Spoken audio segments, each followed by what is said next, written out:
Welcome to Movement Memos, a TRUTHOUT podcast about things you should know if you want to change the world. I'm your host, Kelly Hayes. First, I want to say that I joined you all in a widespread sigh of relief last weekend upon hearing that Donald Trump had been defeated at the ballot box. I took a couple of days to rest and restore myself, and I am so glad I did. Our bodies and minds need time to recover after so much stress, anxiety, and hurt. The way a muscle needs time to relax after it contracts. Otherwise, we get stuck in fixed states that are completely unsustainable. That said, given that Trump is still armed with every weapon in the world, and he has continuously stoked and perpetrated violence against marginalized people, it is irresponsible to suggest that the danger has passed. Some hoped and even predicted that Trump would hide behind his television for the next 2.5 months and take no actions of consequence. That kind of wishful thinking was not helpful at the onset of the Trump administration, and it is not helpful now. Pretending that the danger is now minimal reflects a total disregard for the fates of marginalized people in this political meantime. In fact, it is genuinely hard for me to accept that anyone truly believes that the risk is minimal, because that assertion is a complete dismissal of the violence that people living in the margins have already experienced, as well as the awesome power that Trump will continue to hold until January 20th. Trump has already established his genocidal desires and intentions. He is removing public officials who have hindered his violence and persecution of his enemies. The pandemic is currently killing about 1,000 people per day in the US as case rates continue to soar. Inside immigration detention facilities, the monthly case rate of COVID-19 per 100,000 detainees increased from 1,527 to 6,683 from April 2020 to August 2020. How will those people fare now, during flu season, caged in the path of the second wave, with no flu vaccines, no space to physically distance, and no functional access to healthcare? The United States keeps upward of 2 million people caged at any given time. And not one of us can pretend in this political moment that we don't know what's about to happen to a great many of those people as the second wave crashes. There comes a point where downplaying what Trump is capable of becomes complicity, because we plainly and simply know better. Coming from white people who are economically comfortable, the idea that we can drop our political guard is so offensive that, quite frankly, it makes me want to throw things. I am not a fool. I know the difference between alignment and a coalition. And I know that many of us worked in alignment to remove Trump who do not have ideological alignment. I know that liberals and moderates lean on leftists or simply demand our compliance in hard times and frequently throw us under the bus when things get dicey. But this betrayal has been swift, and there are some people who I think know better. For the next 2 months, Trump will have the same license to commit atrocity that he has had for the last 4 years, the presidency. And thanks to COVID-19, he will be able to perpetrate those atrocities without lifting a finger, by keeping people caged in federal prisons and detention centers as both the flu and COVID-19 race through those facilities. He will withhold federal assistance from blue states and could even start confiscating our medical supplies the way he did last April. I have long said that if Trump lost, he would go out with a bang, inflicting punishment and leaving chaos in his wake. In recent days, I have seen many people latch on to the notion that Trump will slink away out of embarrassment, inflicting no significant damage, even as he continues to file lawsuits and fire government officials. But Trump is a showman. This is his last act, and while the facts may dictate the story's outcome, they will never dictate Trump's narrative. He will maintain that this election is stolen. That contention will fuel racist propaganda and fascist fantasies of persecution. Removing a fascist from the White House will not destroy the fascist movement that put him there. Fascism thrives among people who have a false sense of social humiliation and victimhood. Simply having a black president escalated that sense of victimhood enough to propel a movement. Trump told racist white people that their feelings were well-founded and that their retaliatory impulses were correct. The vast majority of Republicans who are not committed to Trump's unreality were willing to go along with it, because whether or not they agreed with the details, they saw it as benefiting them more than the alternative. Everyday Republicans share the decades-long agenda of the Republican Party to recreate the voting dynamics that existed in the US prior to the Voting Rights Act. They may not break it down in those terms, or any terms at all, but those are exactly the dynamics that Republicans have long sought to recover. Everything they do builds toward that end. Liberals and leftists will never adequately defend themselves politically against the Republican Party until they acknowledge the history, trajectory, and intentions of that party. We are talking about acts of mass disenfranchisement and a stated desire to reduce and limit the number of people voting. Republican officials, including Lindsey Graham and the president, have acknowledged that too many people voting means far fewer Republican victories. Republicans have, over the course of decades, painstakingly sought to overtake corporate power, to take control of local media outlets, to build a large presence in academia and in the judiciary. This has been going on since the 70s. It has always been aimed at reasserting white dominance and codifying conservative values to create a more expansive system of social control. White racists lost some very important battles during the civil rights era, but they have never stopped fighting to take it all back. To do that, they have to overcome what passes for democracy in the US. They have to ensure that a minority, rather than the majority, charts a political path forward. It is a matter of long-term relevance, which for them is a matter of political survival. Hopefully, the Senate runoff in Georgia will cause people to take a harder look at voter suppression, given what Georgia organizers have had to overcome on that front.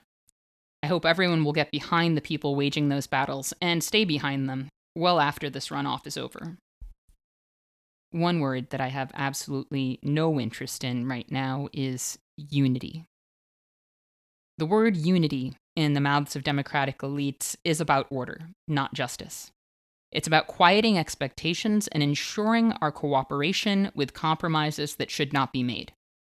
It asks us to treat things that should be rooted out of any society, abhorrent views that uphold systemic violence, as socially acceptable for the sake of living in peace with Trump supporters. The expectation of unity is never allowed to hinge on whether Republicans will accept the humanity of people who their preferred leaders would grind under. The expectation is never that conservatives accept systemic changes that would make life more livable for many, including themselves in some cases. The expectation is not that Republicans accept that some people will offer water to migrants in the desert who might otherwise die of thirst, or that they accept a white man might be prosecuted for the murder of a black man. That is never the cost of political calm. The cost of calm is to further normalize white entitlement and false victimhood, a violent desire for retribution, and the cruelty being the point. We have to treat all of that as socially negotiable and empathize. The people asking you to do all of that are not concerned with long-term ethical frameworks. They are concerned with your cooperation. Even if complacency allows the right wing to flourish in the mainstream, rather than being named for what it is and attacked accordingly. Democrats will talk about the need to come together around legislative goals, but the truth is that the GOP will negotiate in its own interests, and no amount of goodwill on the part of the Democrats will shift the strategy of Senate Republicans. Appearing permissive now in the face of Trump's anti-democratic antics will not pave an easier path for the Democrats later. What we need to survive these times is not unity, it is alignment. Functional alignment among those who agree on key goals, like universal mask wearing and keeping people fed and housed. We need to pool our efforts to keep as many people safe and alive as we can for as long as possible. Unity and other emotional homework assignments are meaningless Solidarity is about meaningful political action in support of one another's liberation and survival. That's what's needed in this moment. Calls for unity are about keeping the status quo intact. This is a problem, since the status quo often exists in opposition to the well-being of people. When it comes to Trump's intransigence, there also seems to be little concern among Democrats about the same scene playing out again in the not-so-distant future, with another Republican, perhaps even an incumbent, refusing to accept the outcome of an election. If Trump's tactics are ultimately employed by a Republican who has fared better at the polls, who has not clearly lost, who actually does have a legal strategy, how will Democrats feel about having acted like it was no big deal when Donald Trump refused to concede? How many times will the Democrats be backed by the will of the majority, only to be toppled by Republicans who are better at gaming the system? Democrats failed us terribly in the 2000s when they catered to Republican claims that voter fraud was a problem. They even agreed to address the issue in legislation in order to win other reforms. Since then, the Republican mythology of voter fraud has continued to flourish and has helped usher in sweeping acts of voter suppression. Democrats conceding that voter fraud was a problem when it was not, and allowing redress for a problem that did not exist, helped propel the Republicans on their quest to quash and prevent as many votes as possible. Black votes, Native votes, disabled votes, Democratic votes. Their lies must not be allowed to flourish. A Republican coup, no matter how poorly armed or artless it might seem, must not be normalized. I know this must be a jarring time for people seeking guidance. Some of those who have insisted that we are no longer in danger have even suggested that it is the fears of those of us who are still sounding the alarm that are empowering Trump, rather than his racist supporters. To be clear, those arguments are cruel and irresponsible attacks on people who have good cause to fear Trump, and amount to victim blaming. All such statements should be condemned by all people of conscience. The truth is, Trump has been underestimated far too often. People who have raised the alarm about him at every stage of his politics have been gaslit and mocked. That's about control. The damage Trump can still do is being minimized by people who will not experience the brunt of it. But if anyone expects Trump to leave the White House without stripping the copper wiring out of the walls, I don't know what to tell them. Trump has outlined and explained his own character many times. He has told us how he operates and shown us how he operates, and yet some people will continue to predict his actions on the basis of norms that have never applied. We don't get to make assumptions about how well things will go. We have to be planners and troubleshooters, and we have to be building and solidifying connections and points of solidarity that will help us adapt and organize as needed to get through what's ahead, and to organize beyond these difficult months into a new future. What the moment demands is solidarity, courage, and for some of us, sacrifice. We don't know what all of that will look like yet, but we cannot embrace baseless assumptions that we are no longer at risk. We've had time to throw confetti over the fact that we created a finish line for the Trump administration. That's done now. The work of everything after begins today, if you haven't begun it yet. The future is here, and we are already making choices that will inform it.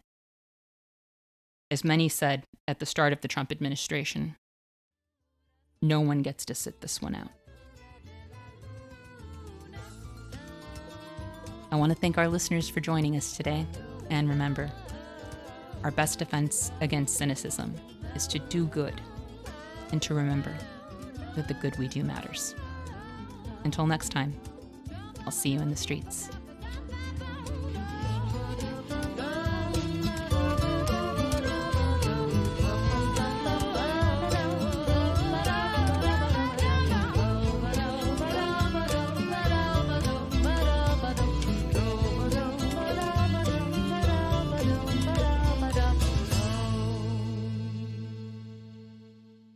Thank you for listening to Movement Memos. This show wouldn't exist if it weren't for TRUTHOUT, and TRUTHOUT's independent news and commentary wouldn't exist without listeners and readers like you. We have no paywalls, no corporate sponsors, and no ads, except for fundraising appeals like this one. So if you can and would like to support our work, please consider dropping by truthout.org to make a donation today.